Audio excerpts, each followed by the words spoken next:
All right, so David just celebrated his 6th year with me. My first memory of David was his interview. Showed up to the interview, went excellent. And by the way, he was a patient prior. So the girls had all gotten together and suggested that I hire him. So I thought, I'll take him to dinner. We'll see what happens.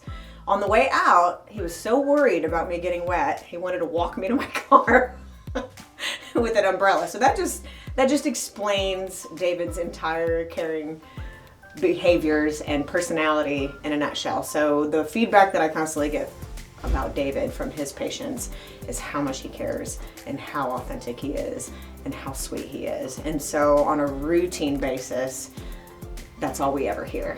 And I think David sometimes doesn't give himself enough credit for what a good job he does do. So I figured it would be fun just to sit and talk about a little bit about what David's seeing in the aesthetics industry and, you know, the feedback from some of his patients and, you know, why he chose Vanished. Well, I chose Vanished, first of all, because I was coming here as a client, and I really liked the personalities and felt welcoming when I came in. Everything was explained to me very well, you know, what to expect, you know, when things would go in effect, and it just felt like Vanish, we really cared. Well, I mean, I guess they cared at the time, but now with being part of the team now, you know, it just shows that there was a lot of caring and just, you know, they give you the expectations of what you're gonna get. What's your least favorite thing about working here? I already know what it is. My least favorite thing?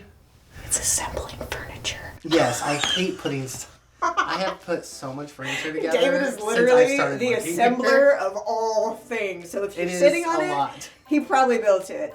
If you see it, David probably built it. Trash can holder, David built it. Not all by myself though. I did have help from others. So we should probably on the website, instead of having like David's profile picture, it really should probably be with a screwdriver.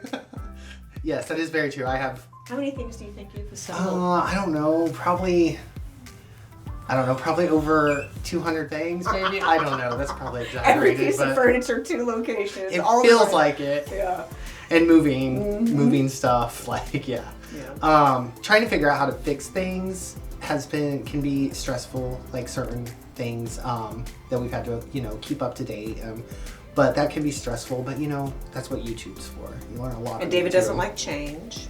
No. When we change anything, David doesn't like change. And I'm very much over worrier. I worry a lot. Worries about his patients. So if you left here and he does not know that you are absolutely enthusiastically happy with whatever transpired, I promise you he is thinking about you all night long. And probably for the next couple days.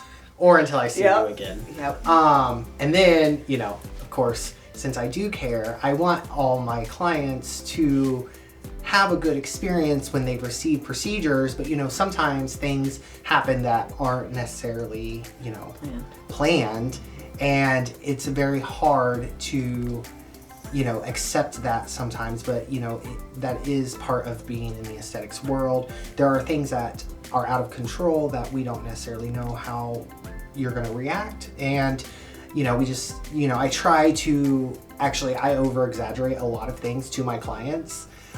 Just because I prepare for the worst, and I'm just always listening, you know, and so a lot of my clients have said that they appreciate the fact that I'm over exaggerating things, because then if they experience, they know about it, and if they don't experience, they're happy with, you know, the recovery of some of the procedures that we do. But yeah, so the aesthetics world is, you know, I would say probably last year? I'd say the last couple of years. Yeah, last couple of years. One of my favorite things that people are starting to do are go more natural. So looking more natural, not being overdone, which is, and a lot of people are speaking out more about that. And because, you know, I feel like, you know, social media can play into a lot of marketing toward insecurities of others. And, you know, when that happens, it's not... It's like a frenzy to buy things or do things that they shouldn't do. Yeah, and it's just, you know, once it becomes like that, it's not more about... They're not more of a the client, they're more of a transaction. Right. Instead of, really taking the time to get to know them and work on their skincare. And, a lot of times, I have clients that they may have, put skincare or health on the back burner for a few years because of other things. And, it's really nice to come in when they come in and they are wanting to focus on, I just feel like my skin's a little dull, or, I feel like I have a few fine lines. And it's really nice that they'll come in and I can help them through that journey of getting the skin that they want and feeling more confident in themselves. To me, that is the most rewarding aspect of what I do. Well, and you should tell them. I mean, David took the time, all of our skincare products, Yes. to go through them individually, double check for carcinogens, double check for chemicals.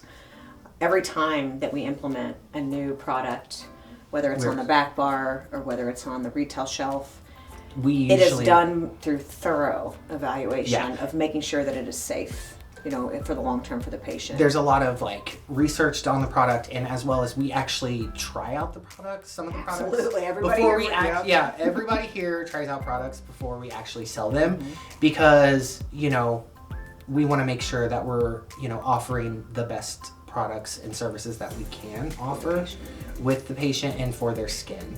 And so that's one of the things that I really enjoy about what I do. When David came on as an esthetician, his dream when he started working here was to be able to do more advanced work with skin. So he wasn't already a certified laser technician. He was an esthetician and a cosmetologist, and I pushed him. I was like, you're too good. She always pushes me. You need to do more. You can do more. It's going to be okay. And I just remember complete panic mode. Next thing you know, I would say that's probably 75% now what you do. Yeah, I would say, it's probably one of my top procedures that I do. One of my top favorite procedures that I do with Vanished. If I could, And he's good. list it, I would, in order, it'd be, hydrofacials, lasers, microneedlings are probably the most, my favorite things to do here at Vanished. Absolutely. And I admire your loyalty, Well, commitment. when you work around a lot of Women, which I have all my life. you learn to acclimate. Literally, I've always had Everybody needs a David in the office. Every job I've That's what we had, always say. I've always had women. That's always been but I'm surrounded by a lot of independent, strong, hardworking women that are always pushing themselves. And always, learning new advanced things or coming up with new research. Deanna tells me, or talks to us about every other week, like, hey, did you see this research? And so she'll send it to us, and it'll come up, and it's something that's not even been on our radar. So, and it pushes you when you're surrounded by people that are also pushing themselves just to be a better provider.